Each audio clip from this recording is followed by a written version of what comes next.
Hello दोस्तों, आपका स्वागत है मेरे यूट्यूब चैनल के अंदर जिसका नाम है पॉलिटिक्स अड्डा फॉर यू। और मैं आज आपके सामने लेकर आया हूँ कांग्रेस पार्टी से रिलेटेड वीडियो। क्या कांग्रेस पार्टी लगातार दक्षिण के अंदर आगे बढ़ती जा रही है? क्या कांग्रेस पार्टी ने बिल्कुल बीजेपी को दक्षिण के अंदर रोक दिया है? अभी जो चुनाव गए हैं तेलंगाना के अंदर, वहां पर कांग्रेस पार्टी फुल मेजोरिटी की सरकार बनाने में सफल रही और उसने केसीआर की पार्टी को हरा दिया। जबकि केसीआर वह लीडर हैं जिन्होंने तेलंगाना को अलग राज्य बनाने के लिए लगातार संघर्ष किया और अपने संघर्ष की बदौलत वो तेलंगाना को आंध्र प्रदेश से अलग कर पाए। लेकिन कुछ भी सही, कांग्रेस पार्टी ने जबरदस्त रेवंत रेड्डी की अगुवाई में जबरदस्त मेहनत की और वहां पर 64 सीट जीतकर दो वहां पर एक पूर्ण बहुमत की सरकार बनाने में कांग्रेस सफल रही। और वहीं केसीआर की पार्टी 39 सीट पर रह गई। और वहां अगर आप देखो तो कांग्रेस पार्टी को 40% के अराउंड वोट मिला, जबकि केसीआर की पार्टी 37 के अराउंड वोट ही पा पाई। और वहीं बीजेपी जो लगातार मेहनत करती रही और बोलती रही कि कर्नाटक के बाद हम कहीं ना कहीं तेलंगाना में एक सरकार बनाने में सफल होंगे। बीजेपी ने अपनी कुछ लीडरों को, वहां के जो सिकंदराबाद से एमपी हो गए किशन रेड्डी, उनको गृह मंत्री के गृह मंत्रालय में जगह दी और वहां के और भी एमपीओ को अपने मंत्रालयों में जगह दी।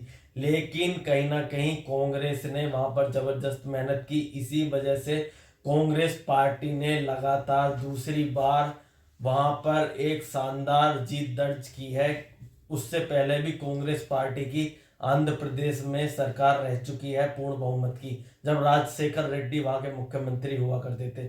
लेकिन राजशेखर रेड्डी के बाद लगातार कांग्रेस वहां पर हाशिए पर चलती चली गई और वहां पर कहीं ना कहीं रीजनल पार्टी ने अपना कब्जा बना लिया था, आंध्र प्रदेश हो या तेलंगाना हो। लेकिन कांग्रेस बहुत अच्छा की है पिछले चुनावों के अंदर और कहीं ना कहीं कांग्रेस के लिए निकट भविष्य में साउथ एक बहुत अच्छी हरी भूमि दिख रही है, जहां पर कांग्रेस काफी मजबूत दिखती है भारतीय जनता पार्टी से।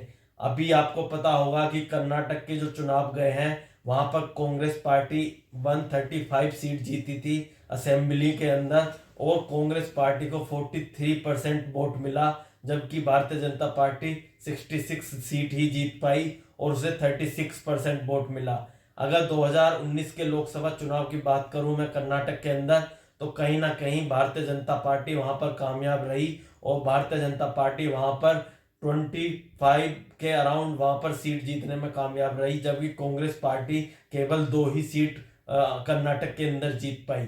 लेकिन चाहे केरल हो या तमिलनाडु हो, लगातार कांग्रेस पार्टी अच्छा कर रही है, अपना जनाधार बढ़ा रही है और उसका वोट परसेंटेज लगातार बीजेपी से ज्यादा जा रहा है। चाहे मैं केरला के 2019 के लोकसभा के चुनावों की अगर मैं बात करूं, तो कांग्रेस लीड जो गठबंधन था उसे 20 में से 19 सीट मिली थी और एक सीट ही वहां पर विपक्ष को मिल पाई, जो काफी अच्छी विक्ट्री थी कांग्रेस पार्टी के लिए। और पूरे देश के अंदर एक केरल ही ऐसा राज्य था जहां पर कांग्रेस ने सबसे अच्छा किया अपने चुनावों में और वहां पर राहुल गांधी भी चुनाव लड़े और वो वायनाड से चुनाव जीतने में कामयाब रहे।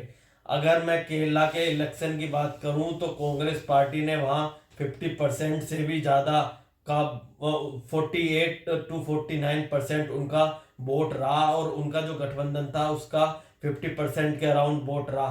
तो कांग्रेस पार्टी ने 2019 के लोकसभा चुनाव में केरल के अंदर काफी अच्छा किया। वहीं मैं तमिलनाडु की बात करूं, जो कांग्रेस लीड गठबंधन था उसमें डीएमके हो गई, कांग्रेस हो गई और सीपीआई हो गई, तो वहां पे भी कांग्रेस पार्टी 9 सीट पर चुनाव लड़ी थी और कांग्रेस पार्टी वहां पर 8 सीट जीतने में कामयाब रही। और जबकि डीएमके 20 सीट पर चुनाव लड़ी तो उसने 20 की 20 सीट जीती, जबकि एनडीए का जो गठबंधन था वो 39 में से मात्र एक सीट ही जीत पाया। तो वहां पर भी अगर आप देखो तो 52% के अराउंड कांग्रेस पार्टी का जो गठबंधन था उसको वोट मिला और वो काफी आगे चला गया जो एनडीए गठबंधन था। उसी प्रकार अगर मैं आंध्र प्रदेश के अंदर देखूं तो वहां पर भी कांग्रेस पार्टी भारतीय जनता पार्टी से काफी आगे दिखती है। तो अगर ये चार मेजर स्टेट हैं साउथ के अंदर, तमिलनाडु हो, आंध्र प्रदेश हो, तेलंगाना हो, कर्नाटक हो या फिर आपका केरला हो, तो वहां पर कहीं ना कहीं कांग्रेस पार्टी को एज है भारतीय जनता पार्टी से। और भारतीय जनता पार्टी का सपना अभी पूरा नहीं हो पाया है, जो उसका सपना था कि कर्नाटक के अलावा भी हम किसी अदर दक्षिण राज्य में सरकार बनाए। वहां पर भारतीय जनता पार्टी लगातार कांग्रेस से पिछड़ती हुई दिख रही है। और मेरे को लग रहा है कि 2024 का जो लोकसभा इलेक्शन है उसके अंदर भी कांग्रेस पार्टी कहीं ना कहीं भारतीय जनता पार्टी से आगे रहेगी। और साउथ की जमीन कांग्रेस के लिए अभी बहुत मजबूत दिख रही है। वहां पर भारतीय जनता पार्टी को काफी मेहनत करने की जरूरत है, क्योंकि भारतीय जनता पार्टी अभी तेलंगाना के चुनाव में मात्र 13% ही वोट ले पाई, जो कि कांग्रेस पार्टी से अभी बहुत पीछे दिख रही है। अभी उसका जो सपना है वो बहुत पीछे है और उसको बहुत मेहनत करने की जरूरत है। अभी वो उत्तर और नॉर्थ ईस्ट की ही पार्टी बनी हुई है। लगातार भारतीय जनता पार्टी हिंदी बेल्ट में अच्छा कर रही है, लेकिन साउथ में वो लगातार पिछड़ती जा रही है कांग्रेस के मुकाबले। जय हिंद, जय भारत।